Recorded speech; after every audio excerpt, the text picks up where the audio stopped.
وأن هذا صراطي مستقيما فاتبعوه ولا تتبعوا السبل فتفرق بكم عن سبيله ذلكم وصاكم به لعلكم تتقون. فهذا أمر كبير، إنما جعل الاستئذان من أجل البصر، فينبغي على الإنسان أن يغض بصره وأن يراعي قلبه. وقد ذكر العلامة ابن القيم رحمه الله في الداء والدواء أن مؤذنا ظل يؤذن في مسجد 40 سنة، ثم إنه رقي سطح المسجد أو منارته فتطلع فرأى فتاة نصرانية فأعجبته ووقعت ملاحتها في قلبه فعشقها، فما زال يراودها حتى راودته عن دينه، فتخلى عن دينه ودخل في دين الكفر. ثم إنه أراد أن يصل إليها بعد فرقي السور فوقع على رأسه، فلا الفاحشة أصاب ولا على الدين أبقى، وأذهب الدين والدنيا بسبب نظرة فاجرة. فالنظرة سهم من سهام إبليس، فعلى الإنسان أن يحفظ بصره وألا يتطلع إلى العورات ولا إلى المحرمات.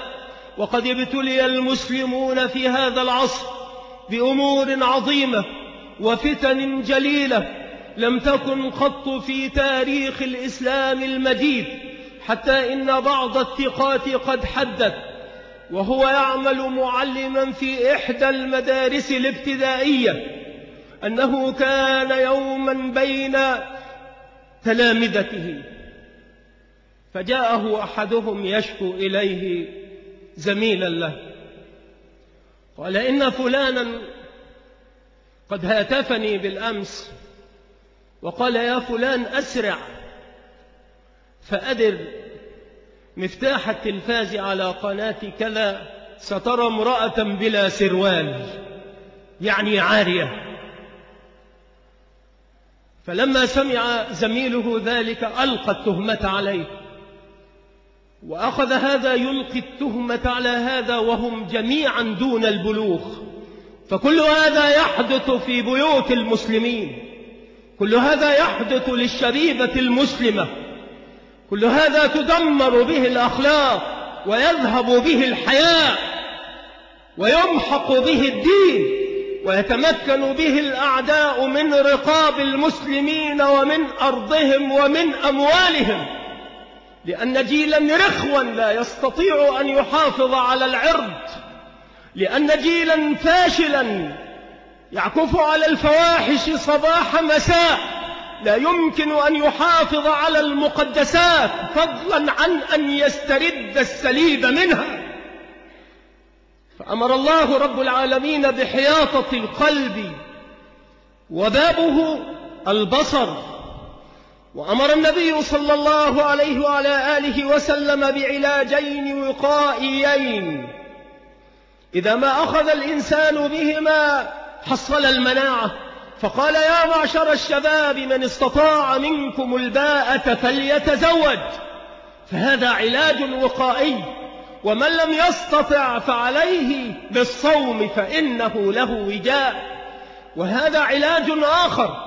فبين النبي صلى الله عليه وعلى آله وسلم ما يسلم به للشاب شبابه، وما يحفظ به الشاب على نفسه دينه، لأن الشاب الذي يسلم له شبابه مبشر بالخير، وأما الذي يتلوث بالفواحش وبالزنا فكبر عليه 4 إلا أن يشاء ربي شيئا وهو الرحيم الغفور الودود. فالنبي صلى الله عليه وعلى آله وسلم وصف لشباب الأمة هذين الأمرين الوقائيين. والنبي صلى الله عليه وعلى آله وسلم نهى عن الخلوة بالنساء، فقال: إياكم والخلوة بالنساء. فقال رجل: يا رسول الله أرأيت الحمو؟ فقال: الحمو الموت، وهم أقارب الزوج. ممن ليس بمحرم للمرأة كابنه من غيرها أو كأبيه أو كأبي أبيه وإن علا، فهؤلاء من محارمها. ولكن إن لم يكونوا كذلك فهم الموت الناقع، لا نقول هم السم الناقع، وإنما هم الموت الناقع. فينبغي على الإنسان أن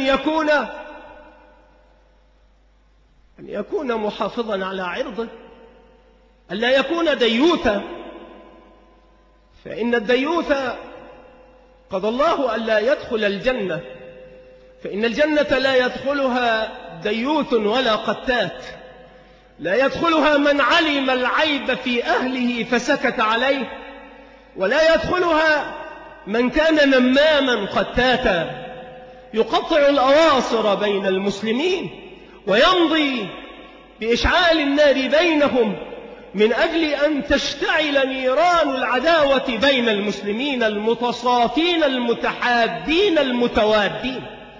فهذان كما قال النبي صلى الله عليه وعلى آله وسلم لا يدخلان الجنة. بيّن النبي صلى الله عليه وعلى آله وسلم هذا الأمر الوقائي: إياكم والدخول على النساء، إياكم والخلوة بالنساء. قال يا رسول الله أرأيت الحمو؟ قال الحمو الموت، أخو الزوج أو عمه أو أقرباؤه الذين يأتي الرجل إلى بيته فيجد الانبساط حاصلا والإكرام مبذولا لأولئك من امرأته وهي على حالة لا تكاد تستر من جسدها إلا القليل ولا يبالي. والنبي صلى الله عليه وسلم قال الحمو الموت. فهذه كلها مما يمكن أن يقع في هذه الأيام،